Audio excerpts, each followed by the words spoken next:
वो भूत जो हमारी एकाग्रता को भंग करते हैं, कौन? माया के 5 भूत, वो हमारे पर लगातार आक्रमण कर रहे हैं। वो भूत जब भागेंगे तो हमारी याद भी स्थिर हो जाएगी। कैसे भागेंगे? नहीं, तुम्हारी याद में, हमारी याद में ताकत ही नहीं है इतनी जो हमारी याद से भाग जाए। वो भूत भागेंगे तब जो बोला है, ज्ञान सूर्य प्रगटा अज्ञान अंधेर विनाश। अभी ज्ञान सूर्य प्रगटा कि नहीं प्रगटा है? लड्डू, अभी ज्ञान सूर्य प्रकट गया इनको, तो याद भी स्थिर हो गई होगी? नहीं, तो ज्ञान सूर्य प्रकटा ही नहीं। ज्ञान सूर्य प्रकटेगा तो अंधकार भागेगा या सूर्य के पास आएगा? हैं? भागेगा।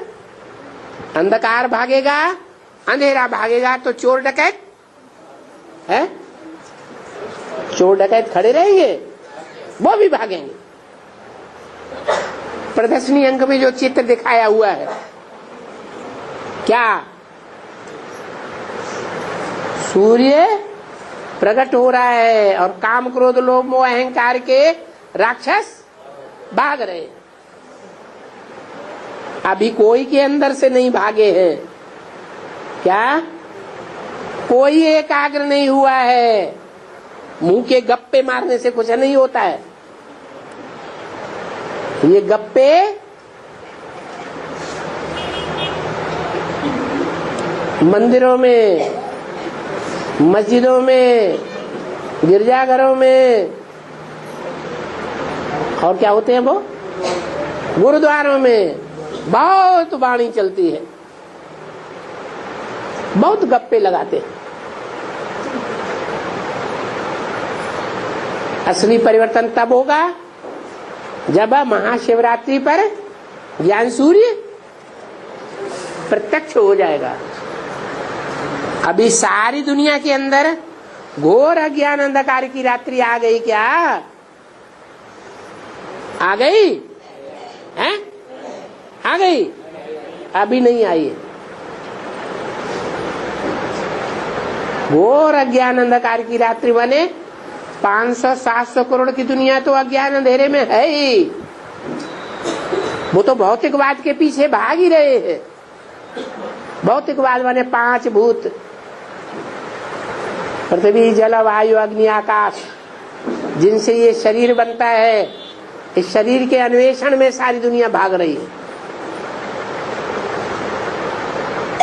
आत्मा के पीछे कोई नहीं भाग रहे हैं दुनिया वाले, उनकी तो बात ही छोड़ दो। लेकिन ब्राह्मणों की दुनिया में जो ब्राह्मण हैं नवपुरी के,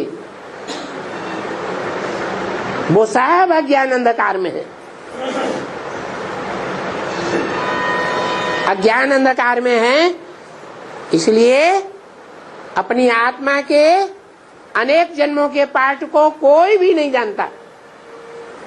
क्या कहा? जानता है? तो अज्ञान अंधकार में है या रोशनी में है? अज्ञान अंधकार में है। और आगे आने वाले टाइम में जब घोर अज्ञान अंधकार की रात्रि होगी, उस समय जो एडवांस वाले हैं कहते हैं हमें भगवान बाप मिल गया, वो भी चौकड़ी काट जाएंगे।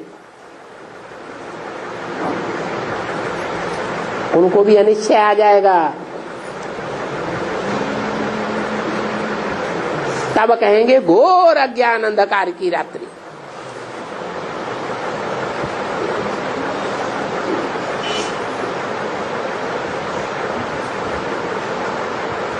अभी ज्ञान सूर्य नहीं प्रगटा है।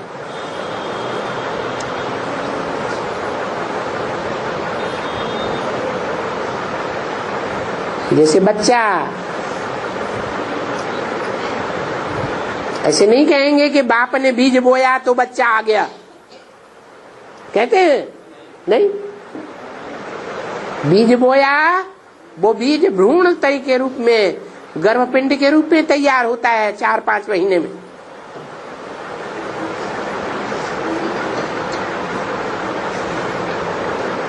वो गर्भपिंड निर्जीव होता है।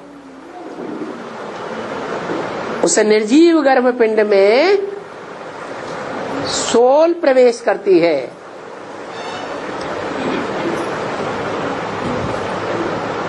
तो कहा जाता है माता को अनुभूति होती है कि गर्भ में कोई हलचल हो रही है, चुर्र-पुर्र होती है। उसको भी नहीं कहा जाता कि बच्चा आ गया। बच्चा आया कि बच्ची आया कि लंगड़ा आया कि लूला आया कि अंधा आया या क्या आया, कुछ पता नहीं।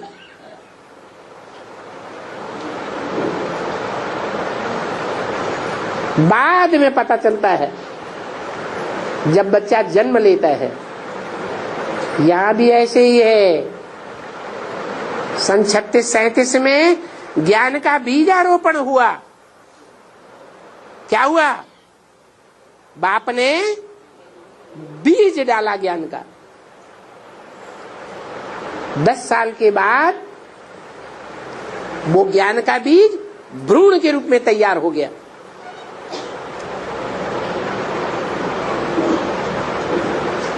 सैतालीस में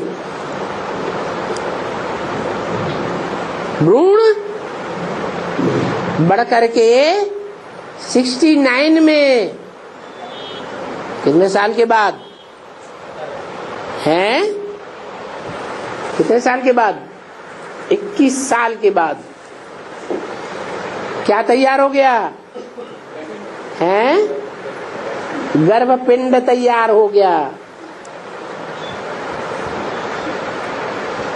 वो गर्भपिंड बढ़ते बढ़ते सन 76 में परिपक्व हो जाता है, जिसके लिए 66 में ही घोषणा कर दे। इन लक्ष्मी नारायण का जन्म कब हुआ? आज से 10 वर्ष कम 5000 वर्ष हुआ। माना कौन सा सन आया? 76। तो 76 में वो गर्भपिंड चैतन्य बन जाता है। उससे पहले निर्जीव था, उसे अपनी आत्मा के पार्ट का पता नहीं था।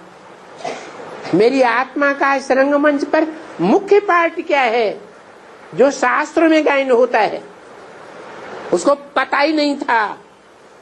कब पता चला है? 76 में। क्या वो शिव बाबा था? है? अरे जिसको पता चला वो शिव की आत्मा थी क्या? भगवान था क्या? है? भगवान था या देवात्मा थी? देवात्मा कहेंगे नारायण को। नारायण नाम दो, शंकर नाम दो, राम नाम दो। राम बाप को कहा जाता है। उसके बाद 40 वर्ष लगते हैं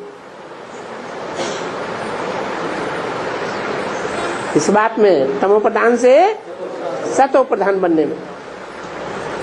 तो 40 वर्ष का टाइम पूरा होता है 2017-18 के आसपास।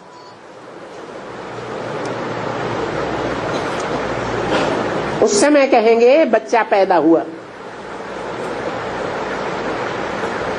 जैसे बच्चा दुनिया में पैदा होता है तो कोई ये कहता है नहीं आया है?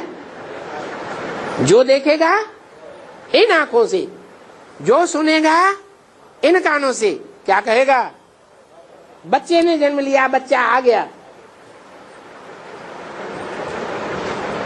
ऐसे ये बाप और बच्चे का जन्म इकट्ठा है। बाप है शिव बाप और बच्चा है राम बाप कहो।